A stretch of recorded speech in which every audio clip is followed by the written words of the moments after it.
All right, so we are good to go. Thanks again for joining us. I'm going to go ahead and hand it over. Thank you.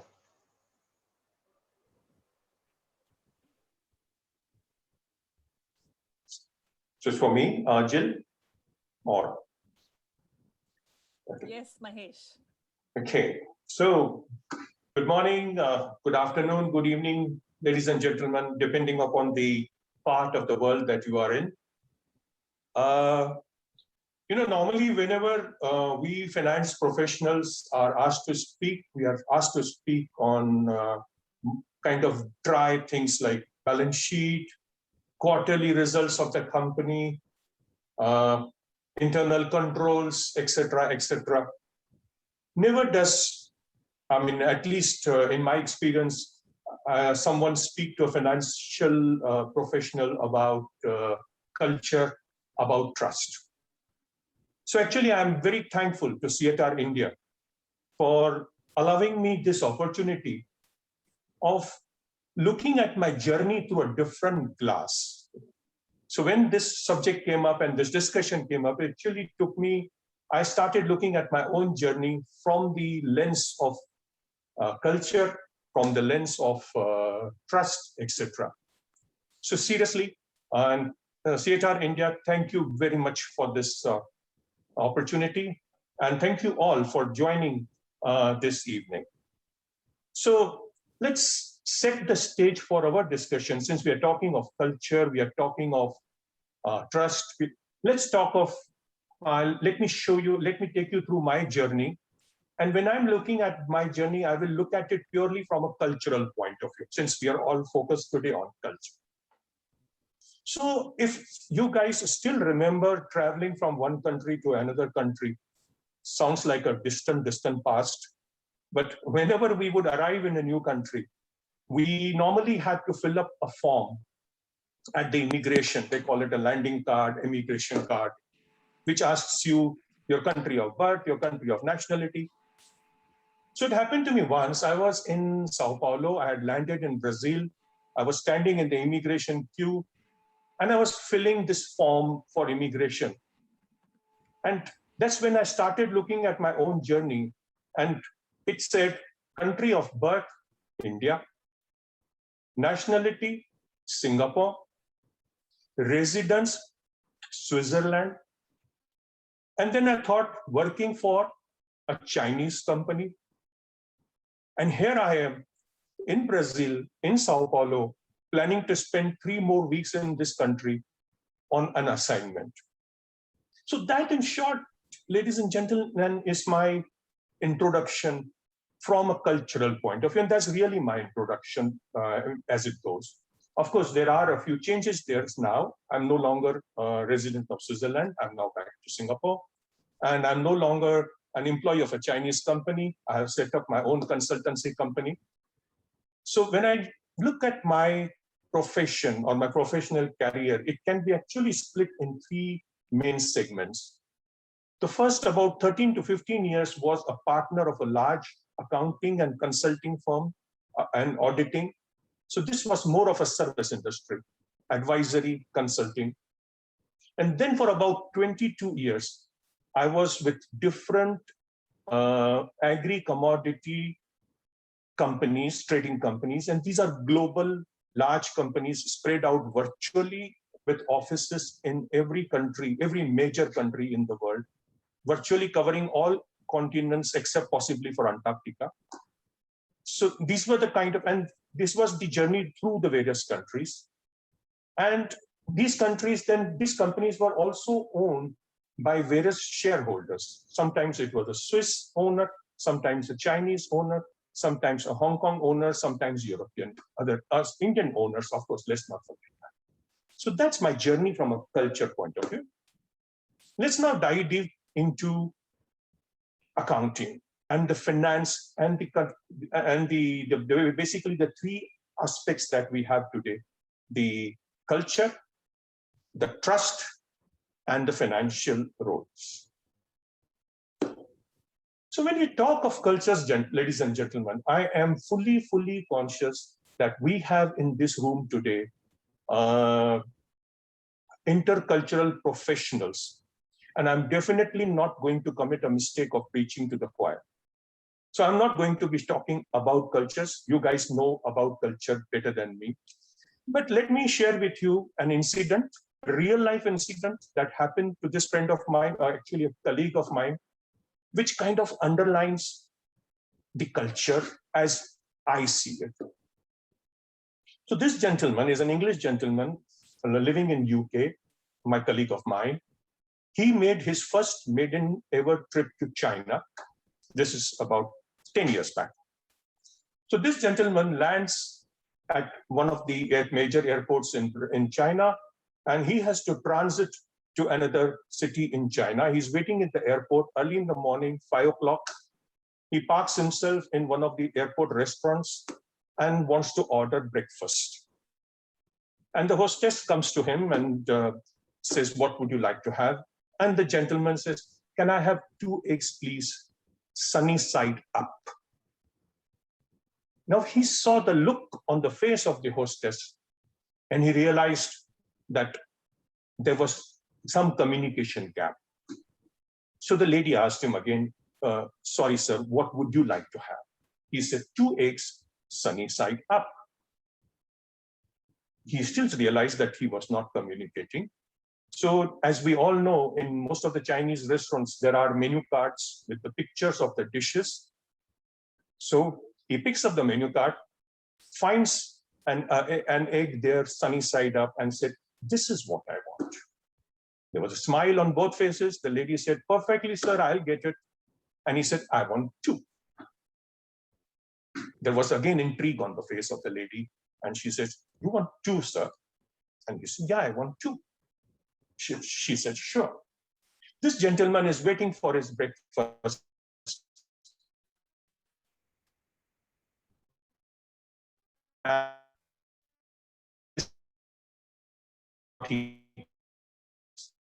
It is 2 large fries with egg on the top, obviously sunny side up.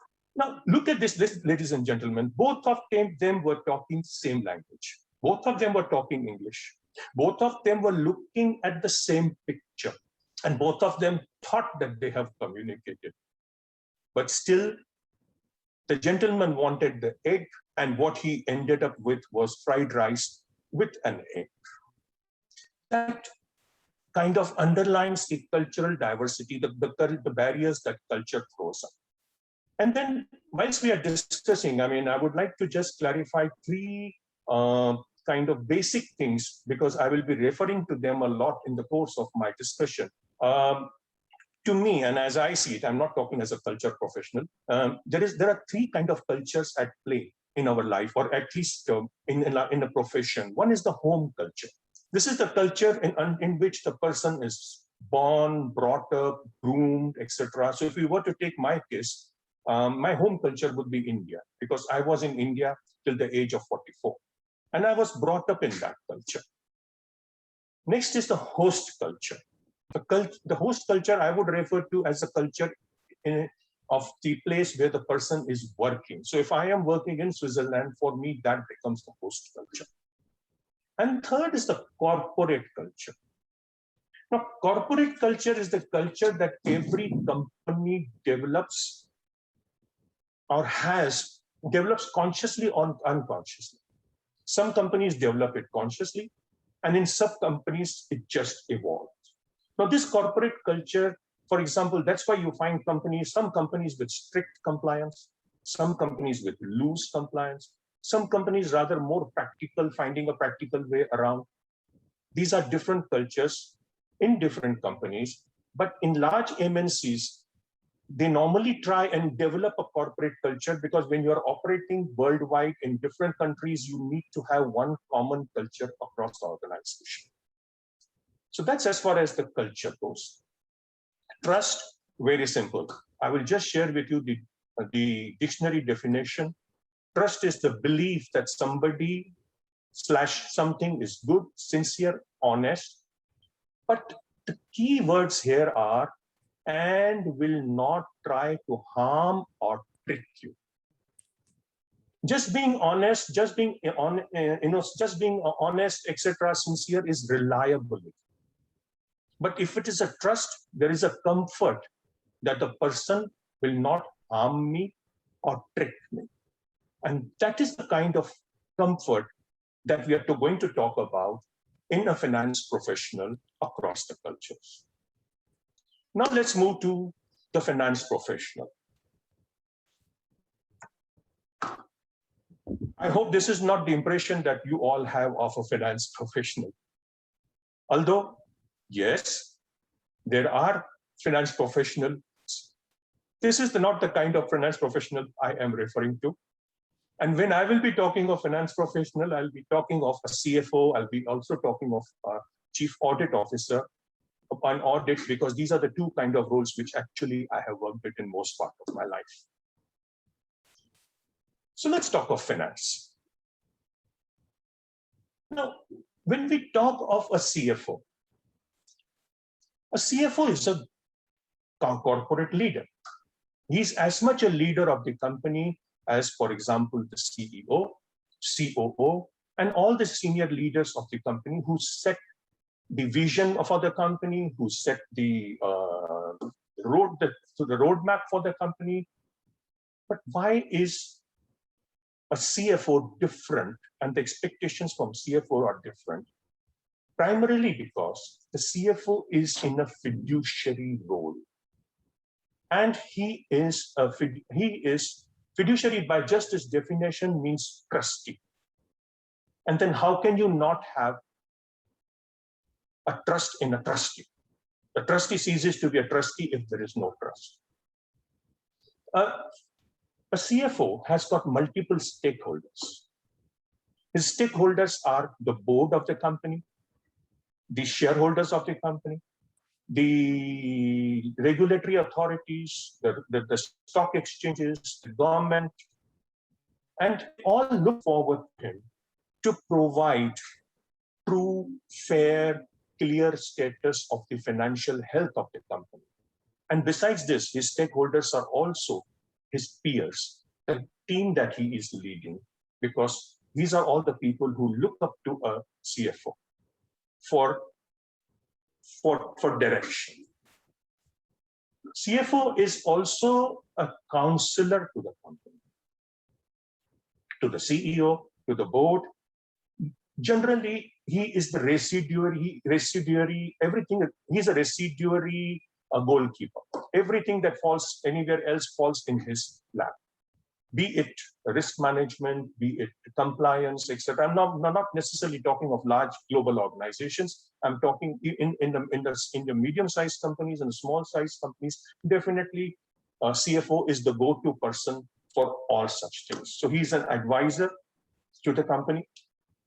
And because of all these things, the primary expectations from the CFO, from the cultural point of view, are integrity and transparency, clear messaging.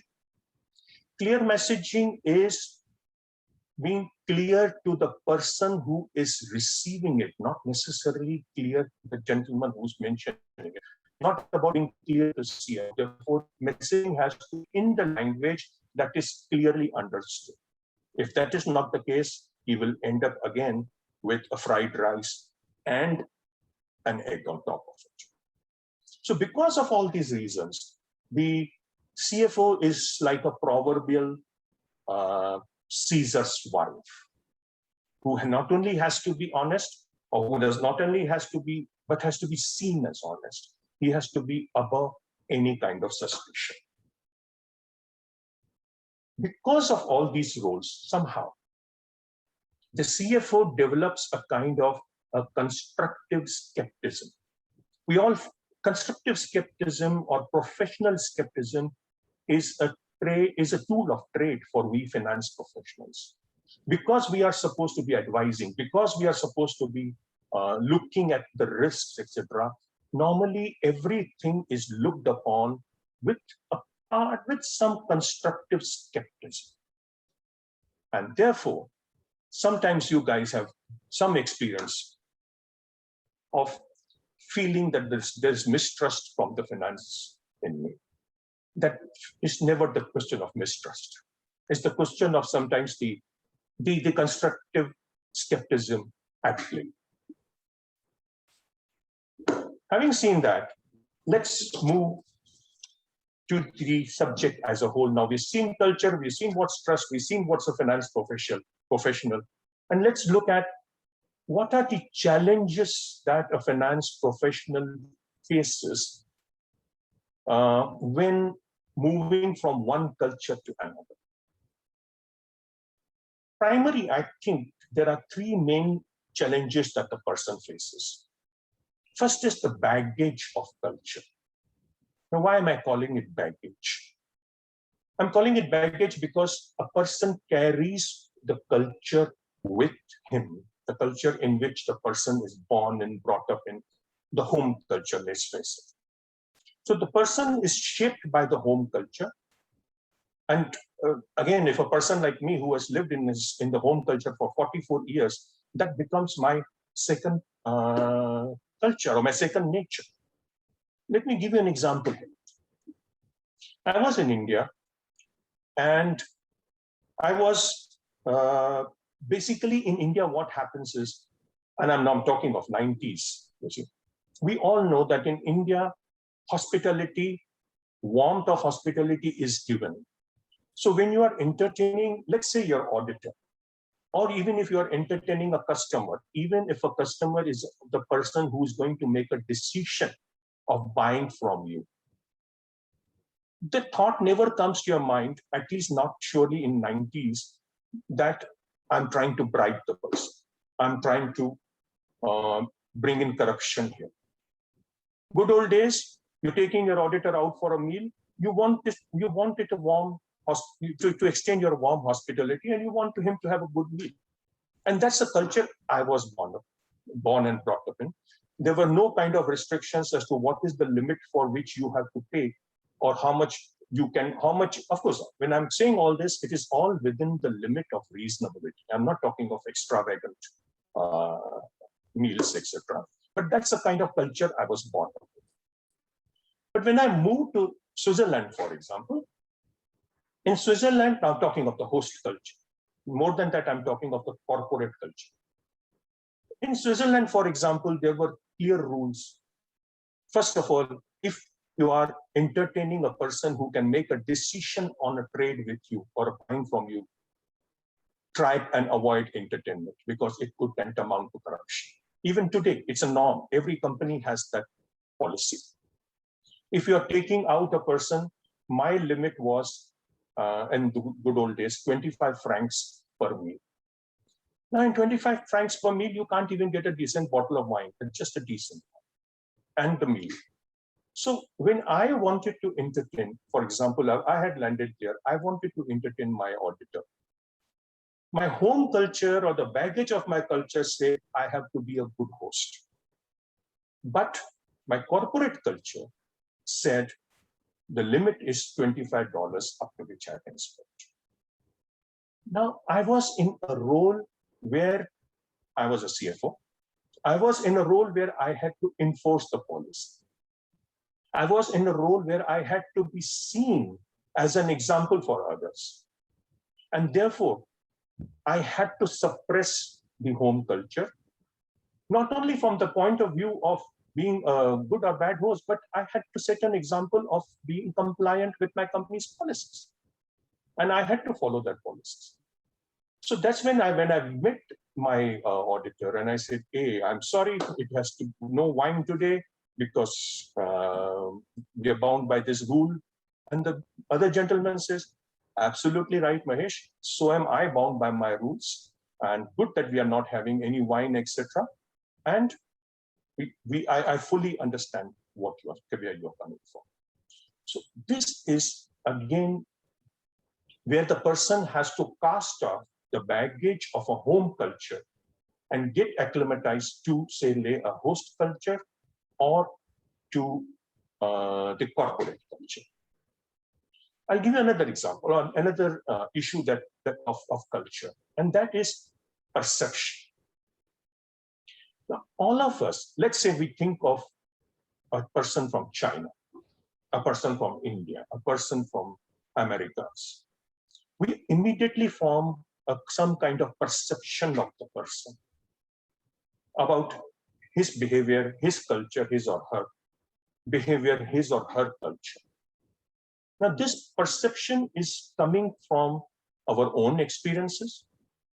It's coming from part of hearsay and what we read or see in the movies or the novels or what we have read, and is also reinforced by, for example, the researches that one finds. Let's take example of Transparency International. Now, Transparency International publishes a corruption index by country, ranking various countries by their level of corruption. So these researches, these listing go on to reinforce the perception of a particular culture. And therefore, when a person from the finance role is moving to a new place, to a new culture, the first thing that he or she has to address is the perception. But the perception has already preceded the person. It is already there. I'll give you again an example there. We were in Switzerland. We were looking for a very senior person in finance team. And we shortlisted a girl, and she was absolutely ticking all the boxes. I was happy to take her on. And it always happens in companies when you are shortlisting the last 2 or 3 candidates, normally everybody meets. They meet a few senior managers. So the other senior manager came and told me, Mahesh, she's good, she ticks all the boxes, but do you want to really hire her? Because have you seen her, the country that she's coming from? The country that she was coming from had a reputation of espionage, of data thefts, of blackmailing, those kind of things. Now, my colleague was coming from a perception. And when he was flagging me, he was doing actually a risk manager's role, because somehow the risk management is also based on certain perceptions, and you need to be managing those risks. Now, whether the risk is real or not is a decision of the person, and that has to be an educated decision. So the lady that we were hiring, she had to already pierce the clouds of perception to really prove her professionalism. Of course, we hired her, and I'm glad we hired her. She's doing a great job. She's still employed in the company. It's now already 12 years. But this is the example of the perception of the person because of the person's background. Another challenge that a person faces is when it comes to conveying bad news. Because in many countries, particularly the Asian countries, you cannot convey a bad news to your boss. Or even if you have to convey it, it has to be in a particular manner. And you have to be very wary of this. This is a cultural issue. So, and a CFO's job is to convey the bad news. If he sees something wrong, if he sees something is not happening right, his job is to convey and say, I don't think this is right. I'll again give you an example of how I had to learn, how I learned to convey the bad news. So I was in India, and I was moving to this Swiss company as the finance director India. And when I joined the company, my CEO, who was there already for about 3 to 4 years, a Swiss gentleman, said, Mahesh, we are, you know that we are working on this joint venture with this Indian organization. They are great. I mean, we are virtually at a very advanced stage of, signing the deal. And our director from Lausanne in Switzerland is coming in next week, after about a week's time. So this joint venture is happening. But now that you have joined us, why don't you go and take a trip and see these people, get a feel of them, because ultimately as a CFO, you have to work with them as a joint venture partner. Go and kick some tires there and see how you get the feel. And when I went there, I started looking at various places, and I got actually several cases of loose compliance. Now, at each case on its own may not be a major case, but when you look at them in a series, it showed some kind of symptoms, and there were some issues or some proceedings going on against the company for non-compliance, etc.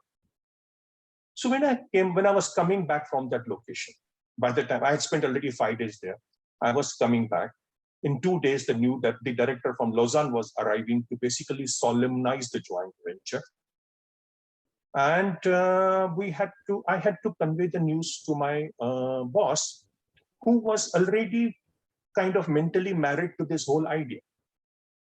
So here I was kind of coming from that culture or coming from that kind of concept. Like, do I need to break the bad news, or how do I need to break the bad news?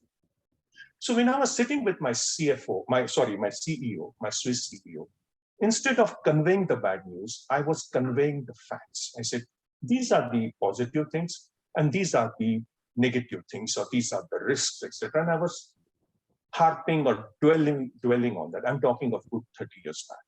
Okay. When I was only sharing with him the pluses and the minuses, he stopped me and he said, Mahesh, thank you. You are giving me the facts, but you are not giving me your opinion. And as a CFO, I would like to have your opinion. Are you telling us to go ahead or not to go ahead? Now, this was an absolute different experience for me, because here was a person who was wanting to hear a bad news. And frankly, in that 1 second or that short time, my mindset changed. And it was just like cleaning your glasses when the clouds goes away. And then I was able to tell him clearly, I don't think this is the right marriage, because I know the compliance culture of our company in Switzerland. I have been there. And I think this marriage will have lots of problems. He said, thank you. Thank you for bringing this. And when our director comes, could you please also convey the same to him? And this happened. But this was the lesson I learned. And when we are conveying the bad news, it is not necessary that the bad news has to be conveyed in the face. Conveying of the bad news also has to be done in a culturally sensitive manner. If I am conveying a bad news to the Chinese boss, definitely I will convey the bad news, but the method will be different. First of all, I'll make sure it is one-to-one. And I will make sure that the language is properly worded. These are important. Conveying the bad news is unavoidable. But how you convey is in your control. And that's where your knowledge of the other culture helps you in managing this. And then let me also tell you so we'll come back to the conveying of the bad news. And I think the third thing that a CFO is facing, or which as a challenge that he's facing, is that in every culture, being number 2 is challenge. And CFO is always number 2. And therefore, it is important for the CFO. It's all the time CFO has to be choosing the amount of spotlight and the shadow, how much of he wants to be in the shadow and how much of spotlight that he wants on himself. The spotlight is always on the number 2. And the CFO has to be in the shadows. Otherwise, CFO can also be seen as a threat. And therefore, this is another challenge where the person has to make his point, person has to convey the message, but at the same time, he has to be in the background, while the CEO and the other team is in the background. So that's basically the areas of the challenges that a CFO faces. Now let's look at how can the CFO build the trust? What are the steps to build the trust?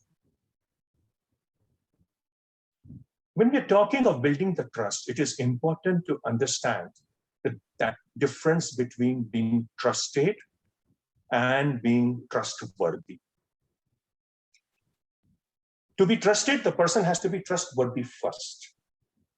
And trustworthy includes not just the cultural aspects of it, also includes the professional competence of the person, the emotional quotient of the person, and he or she has to be trustworthy.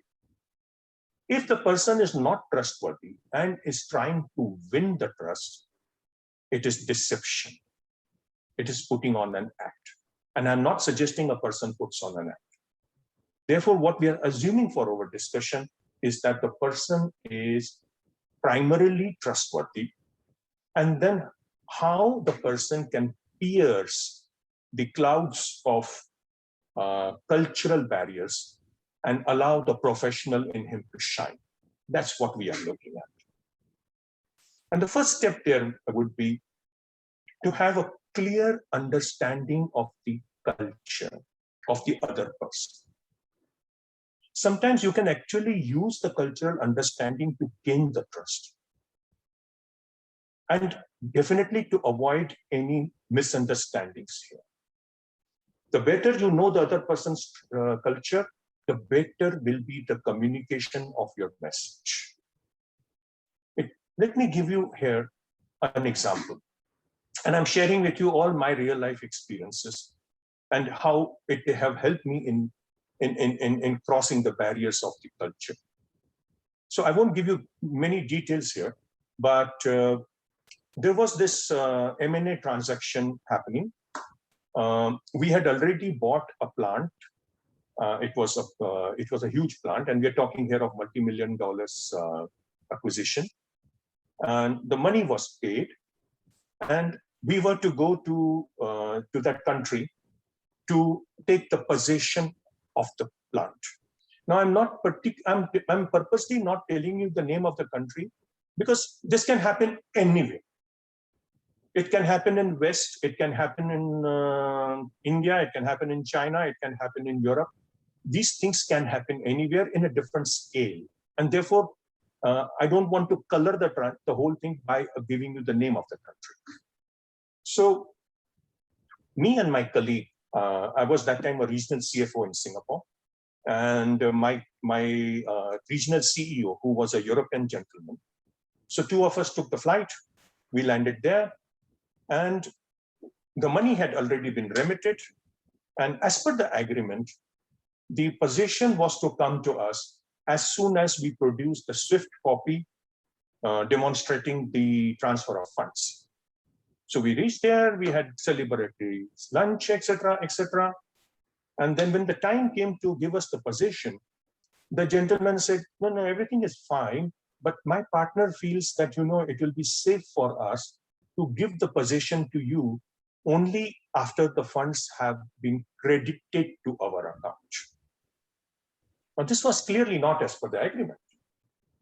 The agreement clause said the possession will be given to us as soon as we produce the SWIFT copy for transfer, and that is what we were producing.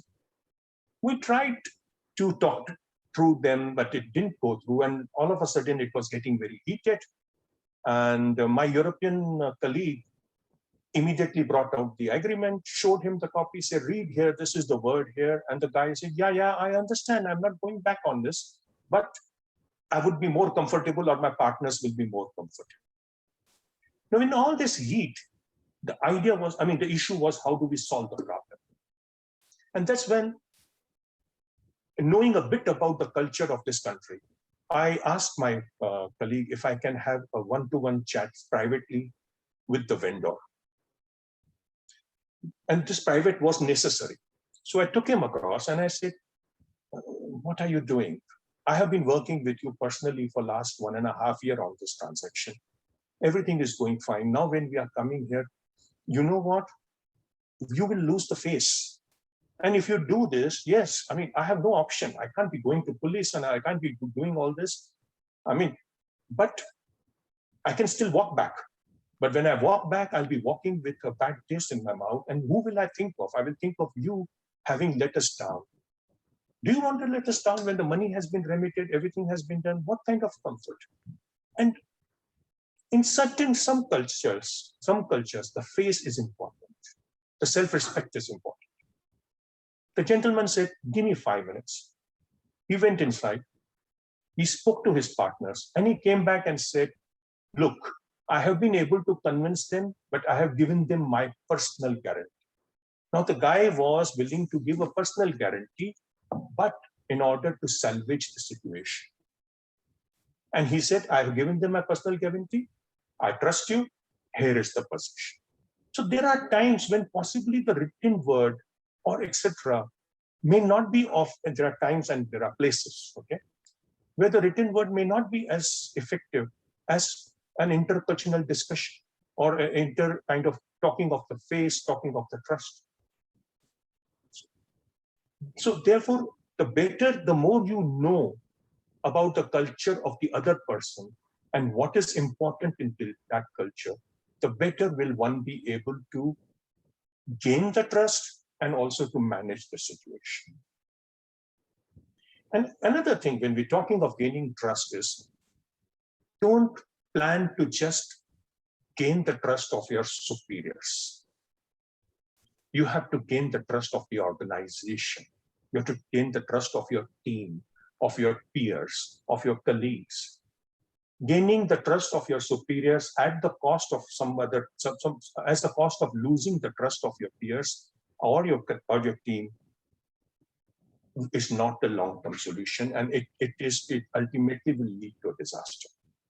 Therefore, it is important that when a person is gaining trust, has to be trusted by all around.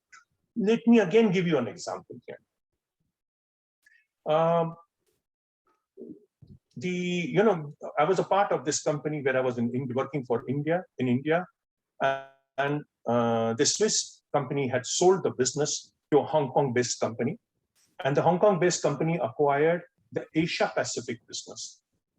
Now, in Asia Pacific, I was the CFO for India, and so were my colleagues who were in various countries.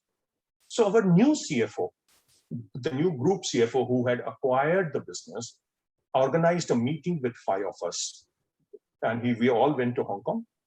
And there was all the countries CFOs. I was there from India, somebody from Indonesia, somebody from Australia, one from Japan, one from Singapore. We all were there. We had a very good time. We made our introductions and etc. And then the new CFO called me in a room, and he said, Mahesh, I need your help. When you were introducing yourself, you explained that you have the experience of being an auditor and you were a partner of this firm. So I want to use that experience of yours. And as you know, we have acquired this new company, a new business. I do not know about your business. I do not know about the locations. So I want you to help me. Why don't you visit all these countries? Go to Australia, go to Indonesia, go to Japan, and do a kind of a report for me.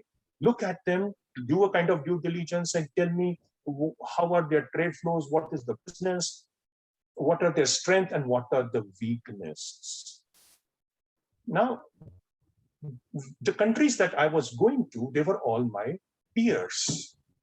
And here was the new company, and here was the CFO asking me to prepare a report for him. But this gentleman was a thorough gentleman, a thorough professional. He was not colored, or he had passed, or he had already pierced the clouds of culture.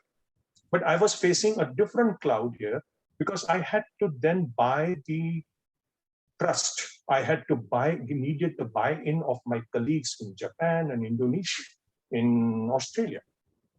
So what did I do? I had to go there, explain to them, say, guys, yes, I had a diktat from my boss to go do it, and that was helping, but to a particular level. Ultimately, you need the buy-in of your counterpart. So I explained to them why I'm there, and I explained to them that this study will help us in strengthening each of the organization. This is the right opportunity for us to highlight what are our weaknesses and where we need more support, where we need more funds. Some places may need a new IT system, some places may need a better risk management system. So let's do this to help ourselves.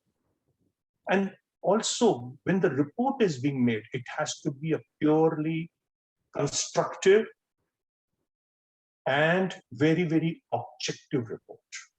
It has to be targeting the weakness and not the individual. However, if the individual is a weakness, then one should not worry about mentioning that, because you are supposed to be objective, and there are cases where an individual could be a weakness. So it has to be objectivity and making sure that the larger organizational good is kept in mind. Next challenge is, or next thing is, if you made a mistake, own it. As a CFO, I mean, first of all, the only people who don't make mistakes are the people who don't work. If you are working, you will make mistakes. And if you are a global CFO, you're managing several countries, you're managing several estimates. There could be a potential claim. You may have estimated that claim to be costing you, let's say, $2 million. And ultimately, the cost is $10 million. And in a particular quarter, this hit of $8 million could upset the results of the company. But share it with the relevant people immediately. I mean, well, an error of estimate is not a mistake, but there could be mistakes also. So if there's a mistake, own it. That's the easiest and the best way to handle a problem rather than allowing it to escalate. And last but not the least, be a team player. The trust is not one, you don't gain trust only in the board meetings, boardrooms. The best places to gain the trust is the football field, the cricket field, the karaoke room, the karaoke bars, or just a bar having a drink with your new colleagues. These are the places where you gain trust and you are seen as a trustworthy partner. So these are the few areas, or these are the few steps which in my mind help a person to build trust in the organization. I think that's where I stop. And thank you very much for your attention. I will now hand over the mic to Jill and asking her to take it forward from here. Thank you. Thank you, Mahesh. And wow, what perfect timing as well. So we are exactly on time. And our plan is to start breakout rooms now. So we're going to have 4 breakout rooms. The CFO India board and Mahesh will be kind of popping into different rooms as well.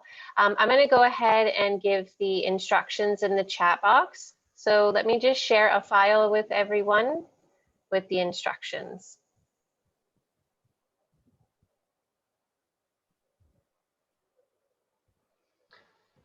So there's a file in the chat box. It's called Breakouts CFO India webinar. And what you'll see there is that this is going to just be 3 quick suggestions. One is a very quick round of introductions and just 2 or 3 sentences.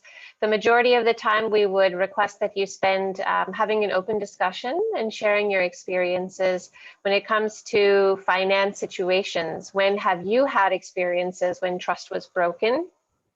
Whether, again, as we mentioned, procurement or negotiations or whatever it may be. You're welcome to share your experiences in the group. And then save a couple of minutes, say 5 minutes at the end there to discuss one, or rather narrow down one question that you would like to pose when we come back in the main room. So one question you'd like to ask the speaker, and even just open out into the group once we come back after the session. So you will have 20 minutes. Yep, you will have 20 minutes to do the breakouts. I hope everyone's had an opportunity to grab the file from the chat box. And is there anything else from the board in the room, or should I start breakout groups?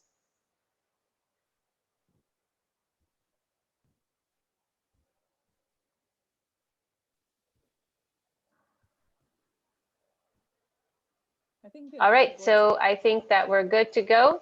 Thank you, Mala. Thank you, Sunita. So I'm going to go ahead and open the rooms. Have a wonderful discussion in your small groups.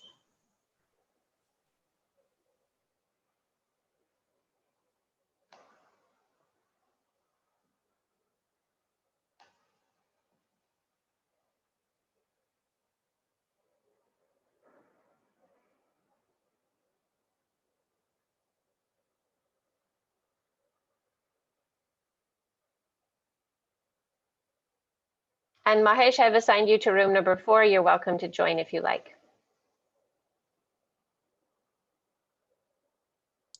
Thank you, Jill. You're welcome.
So Jill, are we in the main room, back to the main room? I see.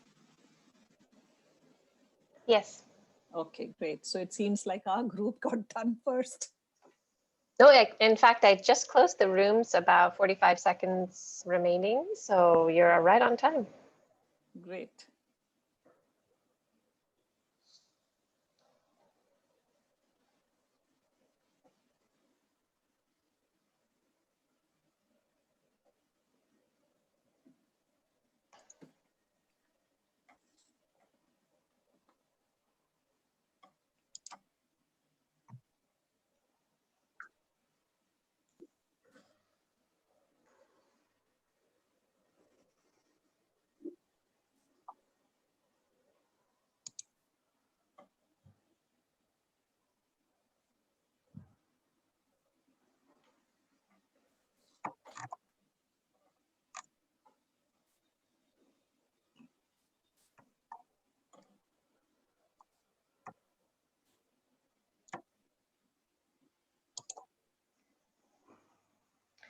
All right, welcome back, everybody. I hope you enjoyed your small group chats.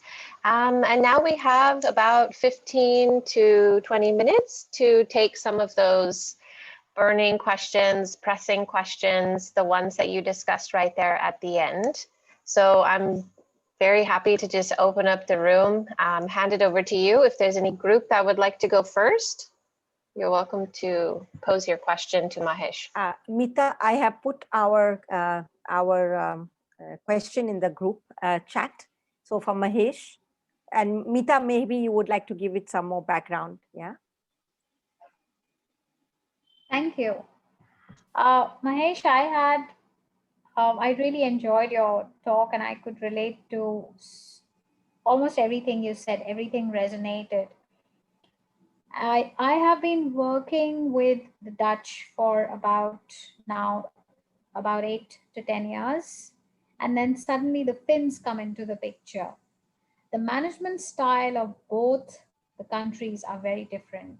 You have one country where culturally they are very open, forthright, they say what they mean, and they come to decisions together.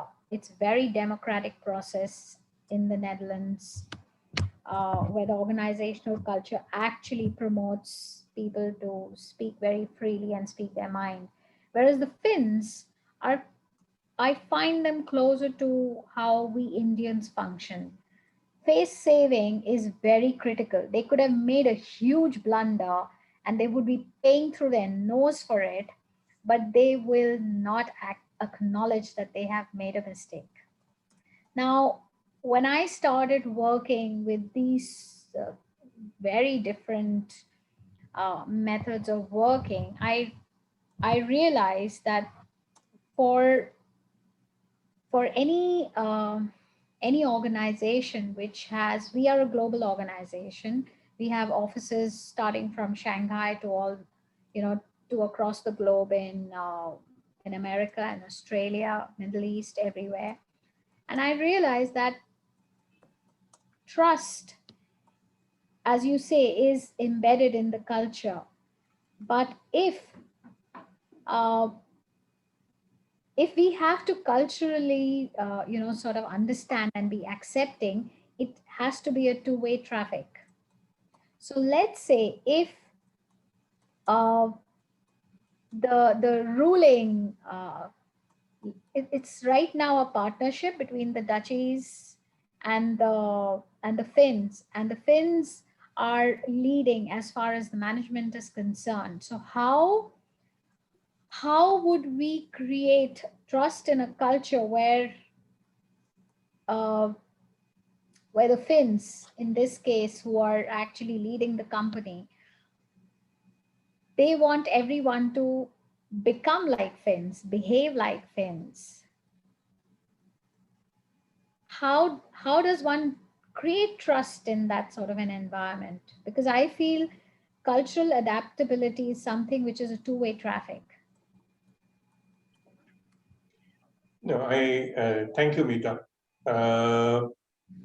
Maybe before I answer, when this marriage happened or when the joint venture happened, there would be some people on both sides who at least trusted each other or who at least understood each other. And if there was that level, if let's say there was a CEO of the Dutch company and the CEO of the Finn company who at least got to know each other and decided this will work. If these two people, I'm just giving an example. I mean, I'm just talking of two, but there could be maybe four on this side, four on that side. But if those three or four people at least had the trust, then I think it is three or four people who have to then decide how do we build more trust among our people on the ground level. It could mean some exercises, some team building, bringing them together. If I'm sure, if you talk to the Finns, they would possibly have a same issue saying the Dutch don't want to understand. If the Dutch, if you speak to them, they may say the Finns don't want to understand. It's not the question of this or that. I think the need is to put them together. I mean, I don't know how much time has elapsed in this joint venture, but there is a need to work from the top down, depending upon the levels of our organization. From the level which started with the trust, those 2, 3, 5, 4, 10 people have to then start going down. This is how I would do it.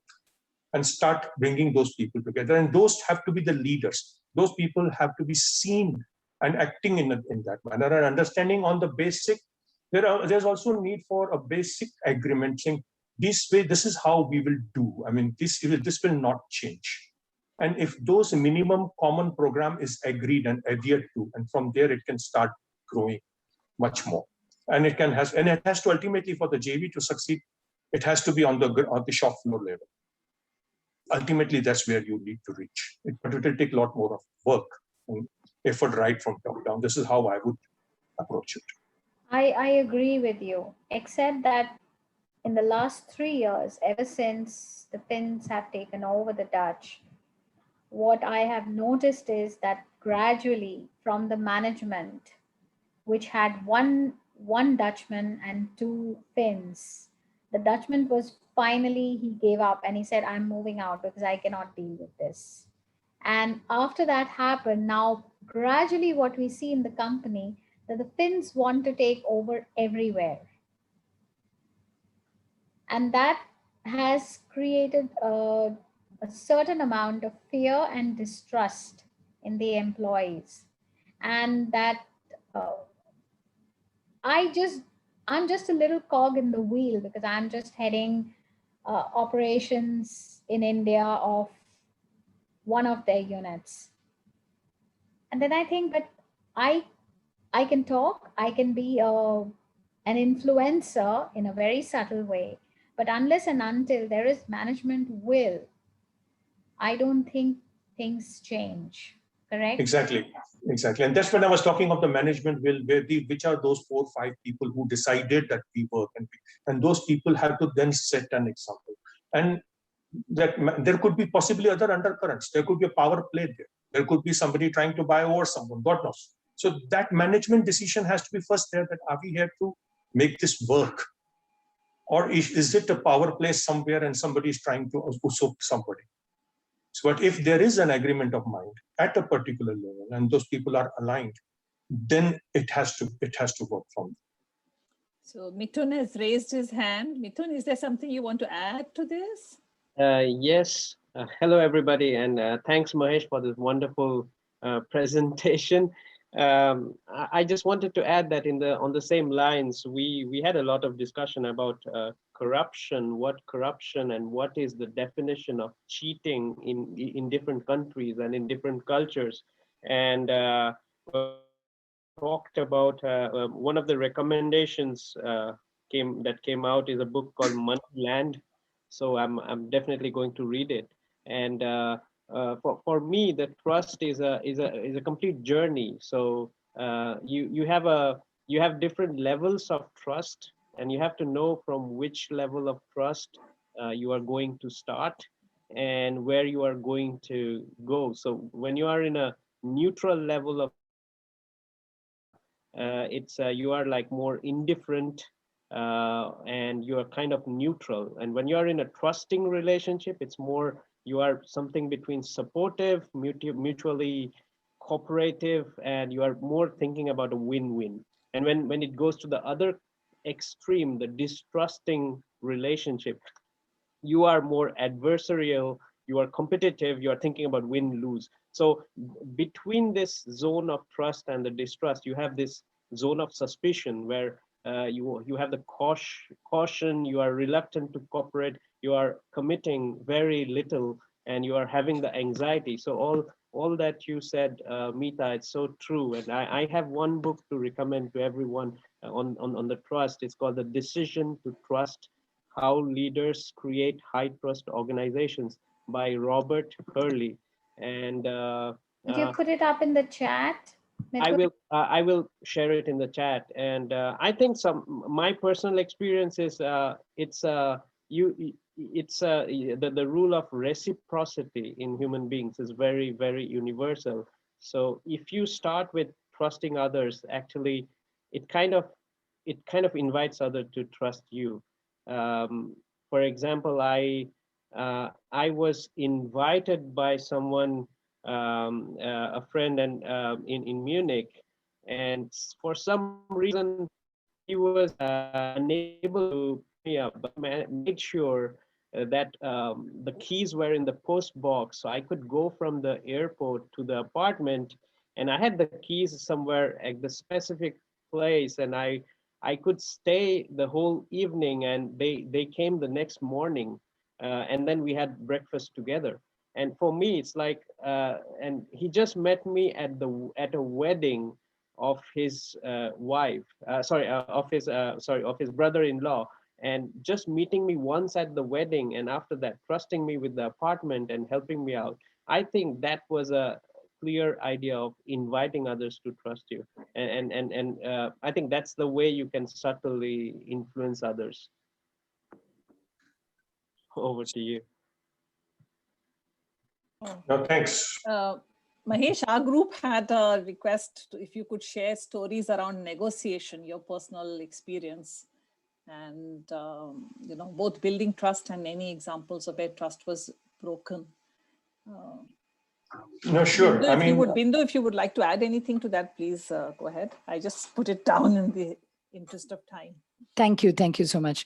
Hi, Mahesh. I really enjoyed your session, and I like so I've taken away some of the words that you spoke, especially baggage of culture, because I'm an expat relocation management specialist with an intercultural role as well, and I was thinking that it's not complete if we don't talk about negotiation here, because I thought I read the word negotiation somewhere in the discussion that we were talking, that you will cover that, and I said.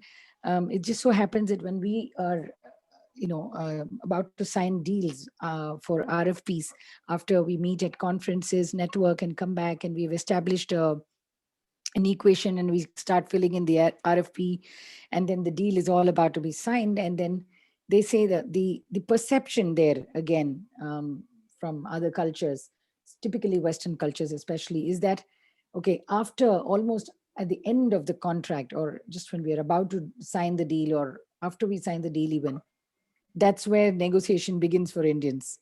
So it's almost like they're expecting us to say, okay, now they know that we're going to be asking a little more. So this is something that came up in one of the discussions I had recently on a webinar, and they wanted me to talk about it. I said, I must learn this from you. Are we perceived as people who are good negotiators, or is it seen that we're never satisfied with what we finalize and then we ask for more? How would you explain this better? No, surely. I mean, if you ask Chinese, the Chinese will say Indians are shrewd negotiators. If you ask Indians will say Chinese are shrewd negotiators. Yeah. There is, I mean, let's put it this way: we are surely good negotiators. I mean, be it mostly as Asian, because for us, kind of, yes, you rightly said, we always push the envelope, and try and see where it ultimately stops. But there is another way of doing it also. That the example, for example, which I gave, it was again a part of the deal had not even been completed. We had paid, we were not getting the possession. The deal was being done, and the guy wanted to extend 3 days of giving me the possession for whatever reason. So, and there was a written agreement, as you rightly examined. There was an example. The negotiation was done, negotiation was completed, the agreement is signed, and still there is a bit of stretching it, see if it can be done. So, but the way out here is that in the negotiation itself, and I'm saying this from my example, when I am negotiating with, say, Chinese, with Chinese, with Jordanians, as a part of negotiation, you are sitting around and discussing this. Sometimes the negotiations could go as long as 6 months, 9 months, God knows, And in that period, you develop a kind of a rapport, you develop a kind of trust. And it is important to carry forward that trust, that faith, into the final transaction. And not only that, thereafter, it is this trust which will continue in the post marriage kind of stuff. And what happens is that when the negotiation is taking place and you have developed that kind of rapport, I'll give an example. So we were doing this with Jordan, and there was this guy who was kind of an absolutely well-dressed, absolutely well laid out, and we used to call him by joke a prince. Okay, now he was negotiating. He was a seller. I was a buyer. We were on the two different sides of table. But that rapport and then ultimately it came to a stage. Yes, I'm sure Prince wants 1 million more. Do you want Prince? Then he said no. So if you develop that rapport and the trust during the course of negotiation itself, it goes a long way, because ultimately these two parties are going to run the business together. I mean, if it's a joint venture, or if it's a purchase or sale, of course, that stops it there. So yes, and people will be. So again, you have to be smart in what price you are agreeing. You need to keep some cushions. That's always the tricks of, that you will be pushed ultimately. And there comes a time when somebody has to say, this is it, break. I mean, either we go forward or we stop. I can't pay $1 more. And I have seen a transaction falling through for somebody not paying just about $1 million, whilst the transaction was for huge, about maybe 100 or 150 million. And the guy said, this is it, stop it. You want it, take it, leave it. And then time comes when the things comes back to people, then everybody falls in line. These are parts of negotiation techniques in a way. But trust you have to develop. Okay. Is there any tip you can give for European and American cultures to, when they're negotiating with Indians, what should they watch out for and what can they expect? Watch out for is basically, as I said, there would be always pushes and pulls. There would be, you might have thought that you have agreed on something. Right. Next day it comes back, and it comes back in a different format. And that there are times when it's important to put the foot down. No, this is agreed. Possibly one needs to have a minutes of meeting saying, okay, is this agreed? Done, put it there. And if somebody comes back, and once you put the foot down, everybody knows that this kind of technique is not going to work. Mhm. So one has to be firm. One should know where one has to stop and where one can allow a bit of other person to feel good that, okay, he got 1 cent more. That also helps sometimes, giving him 1 cent more and making him feel happy. Yeah, I agree with you, Mahesh, there, especially the concept of face, giving face. When Yes. somebody senior in the organization is asking for, negotiating for that little extra bit, you always have to keep a little reserve, in my experience in negotiation, to be able to give that, that sweetener to the top. Yes. So he feels happy. He's also done his bit. He's managed to get something, from the... He's achieved it, yes, and he feels a triumph, and then he may Yes. give you some more dollars more later on for that cent. Yes. Yeah. I think even Yeah, that, sorry, I think even No, please that, go ahead, Meeta. I think even that is actually commanded by culture. For example, within certain European cultures, even if the sales executive who has the complete confidence of the sales manager goes and makes a deal, the sales manager will back it up. He is not, they'll be forthright and straightforward enough to not want to have that extra bit of extra sweet, which we are talking about right now. There is no need to make someone happier, because the first guy who goes and represents the company has the complete mandate to negotiate for the company. So whatever he is able to negotiate, that is good enough. I feel it is more in our culture where we think, okay, we have to keep a little extra in our minds, because we have to please the CEO or the CFO or the technical director. I think that is also culturally commanded, I feel, that sort of behavior. I just want to add that, the point that's being discussed, particularly what Bindu brought out, saying we always want to stress the envelope or get a little more. I think even Pepsi recognized it when it came with an ad for India saying, "Ye dil mange more," right? So everybody recognizes that we are that way. Probably, as in the DNA, there is a certain amount of scarcity mindset that is ingrained. Of course, we are coming out of it now, but there is that, having less than what we need, which drove us to grab as much as we can. So I think that is there basically in the DNA, which is what comes out, and particularly some of the cultures within India that are recognized as business-like cultures are very good examples of people who always will squeeze the last bit out. Yes. And that's what is considered to be good business sense in our local culture. So I think it is part of our upbringing and the stories we hear and the experiences we have as well. And Bindu, I relate to you that if I'm coming from a European culture, from a Western culture, I'll be ruffled if the person has made an agreement and tomorrow again he comes back and something different. And I have seen, the person may get ruffled, and this may even break the transaction. Yeah. But there again, if there is an understanding of the culture, saying, okay, I'm prepared that this guy will be doing this. I know that. And therefore, I'm playing this as a game and not as I don't get ruffled. I know this is going to happen. Right. And once you know that this is happening, you will start enjoying the play because you know what the next thing is happening. Yes. And so when you're negotiating with someone, it's important to know how the person is going to react. It helps you control your own reactions.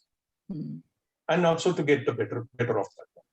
And therefore it's important they say, that you may be a top golf player, but at every new at every new green, you need a trusted a person who helps you within that at that green swing, to help you with that whole grounds, so what's the lay of the ground. There is Joe has raised his hand. Joe, go ahead, please. Just very quickly there, I think is pretty much what Padma was saying, is that there are so many different elements about negotiating across different cultures, but in some cultures it is even the case that it is bad manners to negotiate. In other words, to start an argument, to discuss this. And then the format of negotiation. I remember when we went on holidays many years ago to Morocco, and I wanted to buy a leather jacket, and a Moroccan friend said, be very careful when you go into the shop. Once you make some kind of an offer, you really can't walk out now. If you're not interested, walk out at the beginning. Don't start the negotiation if you're not expecting it. And then there's the theater that goes around the negotiation, you know, somebody kind of getting overexcited and throwing, and it's just theater. It's just to make, or throwing their pen and or walking out of the room and then, you know, being asked to come back in. And how many times do you ask them to come back in? I think that kind of theater is extremely difficult, like in all areas of culture, for an outsider to read really what's going on here. And I think in serious negotiation, it is absolutely essential that you have somebody from that culture who's observing. And bear in mind too that individuals, I worked in fairly senior IT roles, and I used to admire our procurement and negotiating people, because these were people who, when they went into the negotiating room, they changed personality. They turned into different people. They'd put on a face. They scared me sometimes. They were really nice outside, but so there's all that theater that goes around it, and it's a fantastic area for discussion. This, I find it really interesting. And thanks again for the wonderful presentation, Mahesh. It's really good. Excellent. Thank you, Joe. Thank you. There's another hand up. I see you next. Sorry, I don't know your name. I'm Gurda, sorry, because the name of the company is mentioned there. Because what I feel is in the negotiation process, it's pretty much about trading culture beats manufacturing culture. So this is what I feel in the negotiation process. But I also see, I do a lot of assessment center, young Indians come to Europe as IT engineers. And what happens is the employer offers them a kind of, or salary, for example. And they sign the contract and meet someone after 2 days somewhere else and ask him, hey, how much do you get? And the other guy, he's already 2 years there and he says, I get this much. And they don't show up. And ultimately the perception becomes they are not sustainable. So they want to renegotiate. And we have a lot of clients from Germany who are buying IT services from India right now, for example. And this is a big issue that Indians have 100 reasons why they have to increase the price somewhere. They have 100 reasons why the quality is not good. And this is something we can say, so if everybody would do the homework, most probably this kind of perception will not come up. And even though in the investment industries, when machines are sold, a machine costs 5 million euros, and in the end, they will still talk about 1,000 euros in the end. And this is something which the Western culture doesn't understand. So it's a very good point. And then secondly, because they wonder, I travel a lot with Western businessmen to India, and they say, the person who is buying this machine, it costs 1 million euro, but he's negotiating with a taxi driver about 250 rupees. And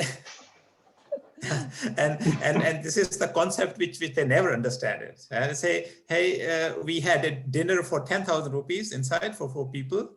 And we come out and now the guest has to go to the hotel, for example. And now they're negotiating from 500 to 450. So so it's so when I try to explain them, as you said, who is the winner in the last cent, for example. So it's all about who is the winner in the last rupee. Exactly. It's always interesting, you know, the topic of negotiation. And I think Indians have they're wonderful examples to share about negotiations with Indians and all. I think, you know, we start out negotiating very early, and just stepping out of the house and getting somewhere is a negotiation. Yeah, for me, the reason why I was triggered to ask this, take this topic up was, somebody reached out to me on LinkedIn with a sales role, and I clearly told them, no, I'm not a salesperson. And the French guy, he told me, oh, but you will rock. Come on, you're Indian. And I said, what does that mean? And luckily, I know the person enough, so I asked him. I said, what does that mean, Jerome? And he said, oh no, I mean, this is what happens. And I said, oh, this is a good point to dwell on. And I said, if this is the perception, then I said, we need to explain why we do that, like you said, it's in our DNA too. We've run over time a little bit, and I think we still have 2 groups, right? Jill, who have to share their questions. How do you want to do it? Sunita, Jill, what is your...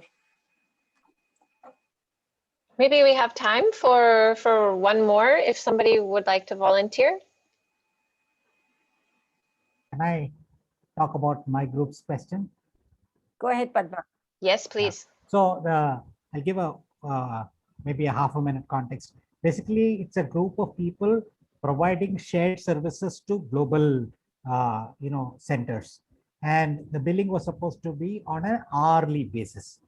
So 1 month I got a question saying, if let's say 10 of your people have worked for 8 hours for 22 days, it should be 1760 hours for which you should bill. But why is the total billing for 2,100 hours? So obviously they were assuming that there was double dipping going on. That means the same hour being billed to more than one center.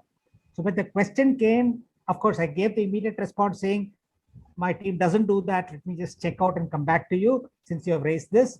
But when I went and found out that people, obviously, in India, we have this culture in terms of IT people working much beyond 8 hours. So some people work 8, 10 hours, 12 hours without question. They just do that. And then they had put in all that and somebody had just sent out the bill based on the number of hours clocked. Now, it was a very embarrassing situation for me, because on one front, if I go back and tell my team, henceforth 8 hours, not a minute more, I'm curbing their enthusiasm. But at the same time, the person who was looking at the invoice was looking at certain level of compliance, because they were authorized to pay only for 8 hours, for 10 people for 22 days. Now, when this kind of a conflict comes up, of course, I had to do moderation on both sides, but then I just wanted to, kind of listen. What would you suggest, Mahesh, when you have enthusiasm on one side in terms of culture and compliance on the other side, rigid compliance on the other side? And when these let me handle the compliance piece first. So if it was 8 hours for 22 days, and if somebody is working for say 10 hours, then 22 should come down to 18. And if that is the case, for example, because people are working late and you're finishing it faster, so compliance should have no issues from that point of view, as long as the total cost is same or less. And on the other hand, if it is more, then there's a need for explanation that the total work volume has increased. So I'm first on the compliance part of it. The guy who was asking, because if his budget is 8 into 22, then it should be that budget should be remaining. So now I'm talking like I'm wearing my CFO hat. And then on the other hand, enthusiasm, yes. I mean, people have to be, but people should also understand if this is the case. I'll give you an example. I was in Switzerland, and there was, we have these deadlines to finish, or there was an annual closing to be done, and we had to work closer to Christmas or something, and we had to work on a Sunday. So I was ready, my team was ready, but the HR said, sorry, no way you're going to work on Sunday because we are breaching the local guidelines. The government will not allow us to work on a Sunday in Switzerland. You're not supposed to work on a Sunday in an office. So I had to explain to the staff that, guys, I know we need to do this, we can do this, and thank you for your help and support. But compliance is compliance also. If that is needed, then one has to understand that part of it also. There needs to be understanding on the both sides. And this is how I would handle it. Thank you. I still see Joe's hand up. Maybe Joe, is that a comment you want to make? I think that was from the last time. Okay. Okay. Yeah.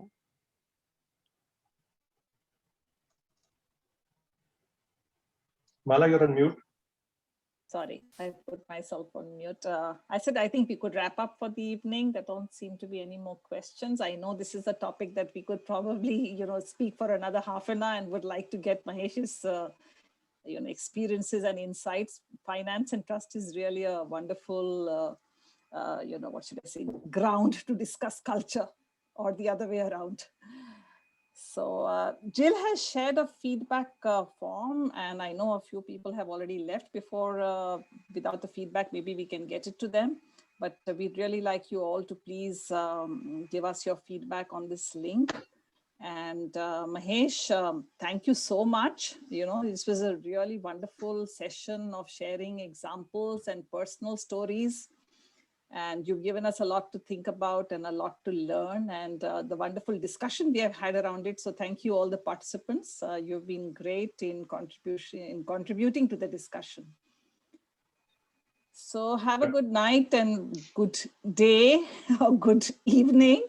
And for Mahesh, it is really good night because in Thank you so Singapore, much, guys. It was pleasure meeting you, and it was pleasure. I had a great time talking to you. Thank you so much.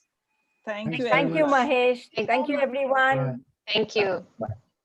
Thank you, everyone. Check out this video on our YouTube page, and please do fill out the feedback form. We'll send it in an email for anybody who missed it out. Yes, and feel free to write to us if you are not on our mailing list. And anybody else you know who would like to learn more on this subject of culture